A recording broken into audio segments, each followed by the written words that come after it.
ขอน้อมไหวคุณพระศรีรัตนตรัยเคารพนับถือพระอาจารย์ดร.พวงประเสริฐภูมิวงศ์ผู้อำนวยการวิทยาสงฆ์องค์ตื้อ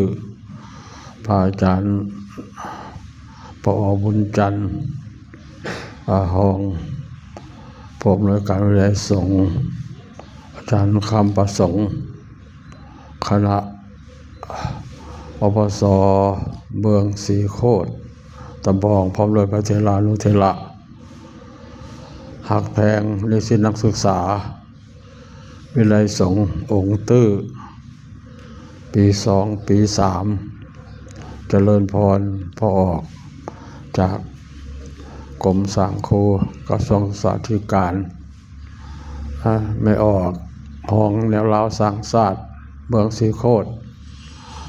ที่นับถือเรื่องและโอกาสที่วิทยาสงฆ์องค์ตื้อโดยมีพระอาจารย์ดร.พวงประเสริฐภูมิวงศ์ผู้อำนวยการพร้อมด้วยคณะครูอาจารย์ได้นำนิสิตนักศึกษาลงมาฝึกปฏิบัติวิปัสสนากรรมฐานเพื่อเหตุให้โครงการของหลักสูตรสมบูรณ์แบบธุระในทางพุทธศาสนาสมัยพุทธเจ้าตอนที่2มีขันธธุระและวิปัสสนาธุระพุทธศาสนาอยู่ในสปป.ลาวของเขาก็แม้ได้ปฏิบัติตามหลักการที่พระพุทธเจ้าได้วางโดยมีกระทรวงสาธารณการวิไลสงฆ์จัดโครงการการศึกษาได้รูปแบบนี้แต่ความแตกต่างกับสมัยพุทธกาลมันจะมีความแตกต่างอยู่เรื่องขันธธุระสมัยพุทธเจ้านี้ขันธธุระการศึกษาค้นคว้าวิเคราะห์วิจัยให้รู้ให้เข้าใจให้เห็นแจ้งทางวิชาการทางโลกและวิชาการทางธรรมสมัยพุทธเจ้าพระสินเน้นรักทางด้านวิชาทางพระพุทธศาสนาหลายกว่าคือศึกษาธรรมะคำสั่งสอน 84,000 พระธรรมขันธ์ให้เข้าใจแจ่มแจ้งย่อลงมาคือศีลสมาธิปัญญาก็จะเน้นรักตัวนี้แต่มาเบิ่งการศึกษาสมัยนี้นั้นมันจะโกงกันข้ามโกงกันข้ามอยู่บนไหนเขาจะเห็นได้จากโครงการหลักสูตรเรียนวิชาสาย3 วัน 70% วิชาทางพุทธศาสตร์ 30% ได้มันโกงกันข้ามกับพระพุทธเจ้าพระพุทธเจ้าว่าจะเน้นรักทางธรรมหลายกว่าให้เข้าใจแจ่มแจ้งธรรมวินัยคำสั่งสอนของพระพุทธเจ้ามันคุณประโยชน์เนาะขันธธุระนะคุณประโยชน์ของการศึกษาตัวนี้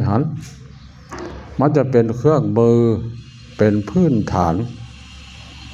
ในการพัฒนาตนเองคนอื่นสังคมประเทศชาติหรือโลกให้เจริญในหลายๆด้านบอกว่าจะเป็นด้านการเมืองการปกครองเศรษฐกิจสังคมวัฒนธรรมวิชาทางพุทธศาสนาเป็นเครื่องมือตัวนั้นเมื่อวานนี้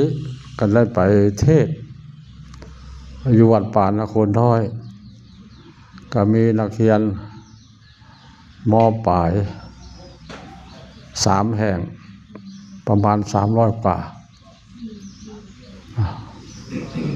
ลงไปฝึกปฏิบัติคือเฮานี่แหละนะก็เลยเน้นหนักให้เอาวิชาทางพุทธศาสนานี้ประกอบส่วนให้แก่ประเทศชาติคือ2 วาระแห่งชาติในเมื่อวันที่18 เดือนธันวาผ่านมากองประชุมใหญ่ผู้แทนพระสงฆ์ทั่วประเทศสมัยที่8ครั้งที่4ประธานแนวราวสั่งชาติศูนย์กลางเพิ่นประกอบความคิดความเห็นเพิ่นเรียกร้องให้พระสงฆ์องค์เจ้าช่วยประกอบส่วนให้แก่ประเทศชาติใน2 วาระแห่งชาตินะวิไลสงฆ์องค์ตื้อเขากับพอดีเลยกำลังเรียนจบตัวนี้เขาเอาหยังไปประกอบส่วน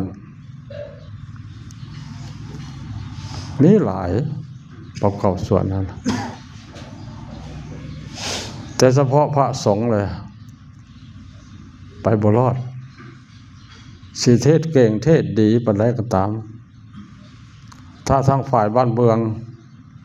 ประกอบส่วนร่วมมือร่วมใจกันอย่างจริงจังนะ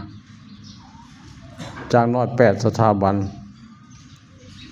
เมื่อกันได้ไปประกอบความเห็นใส่โครงการเมตตาธรรมประธานส่วนกลางแนวราวสั่งชาติก็ขอห้องที่ปรึกษาแม่คำจันทร์พรหมแสงสวรรค์ก็ขอห้องและครูอาจารย์โรงเรียนต่างๆก็ขอห้องให้ประสงค์แก้ไขนะข้าพเจ้าว่าเฉพาะพระสงฆ์เลยเอายากถ้าทางฝ่ายบ้านเมืองนะบ่จริงจังจริงใจ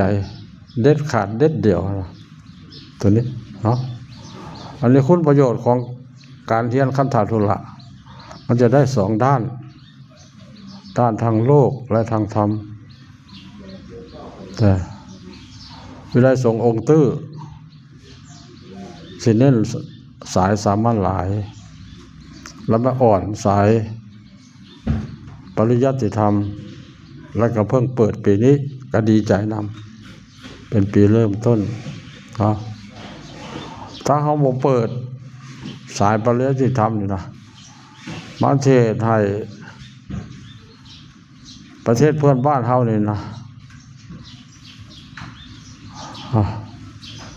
เบิ่งเฮานี่นะจะบ่เข้าท่าเลยประเทศเพื่อนบ้านเลยเขาเก่งด้านทางพุทธศาสนาการเว้าการว่าเขาสิเก่งกว่าเขาผมแม่นย่องเขาบ้านเขาคันบ่เก่งวิชาทางพุทธศาสนาการเว้าก็ผิดไปละเริ่มต้นแต่ไหวพระตั้งแต่นะโมขึ้นแหละไปเพราะนั้นมันจำเป็นตัวนี้มันจำเป็นเขามีพุทธศาสนาจำเป็นตัวนี้บัดนี้เฮามาเพิ่มวิปัสสนาธุระก็ดีใจที่องค์ตื้อเอาลงว่าอยากจะขอเพิ่มเนาะเพื่อเฮาไม่งบแหละจะให้เหตุคือกันครับกรรมธิการเผยแผ่ศีลธรรมและปฏิบัติกรรมฐานของอาจารย์ศรีทนเพื่อจะขอความร่วมมือจากเมืองต่างๆโดยเฉพาะใน9 ตัวเมืองนี่นะเพื่อเป็นแห่งการศึกษานี้พระสงฆ์องค์เจ้าทั่วประเทศเนี่ยต้องเป็นเจ้าการน้ำกันใช่ไหมต้องขอการอุปถัมภ์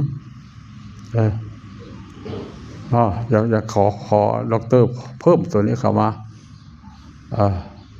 ตัวนี้ของอาจารย์สิทธนเพื่อจะเข้าตัวเมืองเป็นรักนะเมื่อวานนี้เมืองศรีโคตรบองได้หลายกว่าหมู่20 กว่าล้านก็ไปสมทบเมืองละ3 ล้าน 4 ล้าน 10 ล้านลังสินะของเขาเนี่ยก็คือกันอยากเห็นในลักษณะนั้นแต่ใครน้อยหน่อยน้อมหน่อยมันเพิ่นหลายเนาะคุณประโยชน์ของการมาปฏิบัติวิปัสสนากรรมฐานนี่นะตัวมันสิเว้าเกี่ยวกับเวียกพัฒนาจิตใจเป็นหลักนะคุณประโยชน์ของการลงมาฝึกนี่นะมันจะเหตุให้จิตใจเขานักแน่นมั่นคงเข้มแข็งอ่อนโยนเหตุให้จิตใจหันเป็นสมาธิมั่นคงและเกิดปัญญาเห็นแจ้งเห็นต่างเห็นวิเศษเขาเฮียบเข้าไปเรื่อยๆละตัวนี้มันจะผูกมัดจิตใจของเขาให้อยู่เห็นแจ้งในรูปในนามตัวนี้สูงสุดเหตุให้จิตหลุดพ้นจากทุกข์จากโลกเข้าสู่มรรคผลนิพพานคำนั้นพระพุทธเจ้านะอาจารย์ขอเฮี้ยข้องเพียงแต่ว่ามาฝึกให้จิตใจมั่นคงให้จิตใจ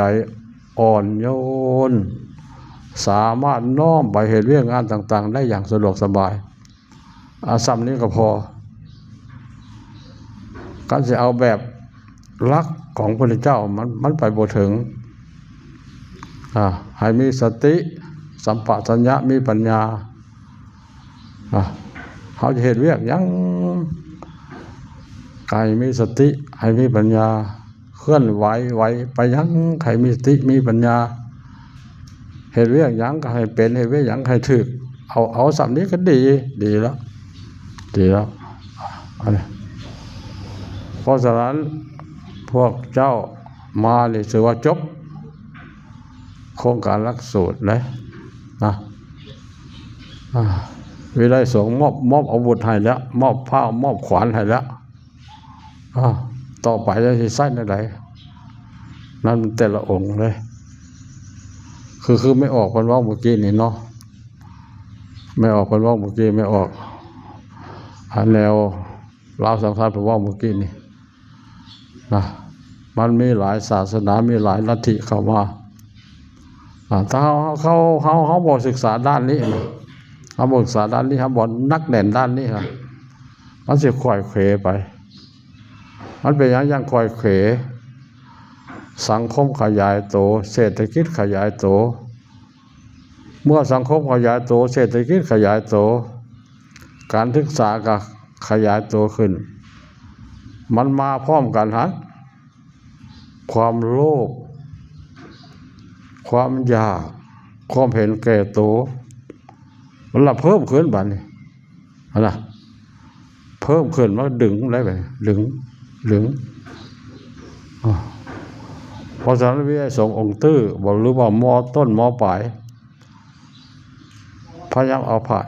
สงฆ์สำเร็จทำมาลงมาฝึกทั้งสิ้นเพื่อให้จิตใจนักแน่นมั่นคงมีสติสัมปชัญญะบ่หลงบ่ไหลบ่ลืมนะขอฝากบางคนหลายองค์ครูบาอาจารย์มาฝึกแล้วก็เอาไปใช้ในทางที่ผิดเลยเป็นเพิ่มกิเลสซ้ำไปตัวนี้นะโกงกันข้ามกับคำสอนของพระพุทธเจ้าอันนี้ขอฝากเติมอีก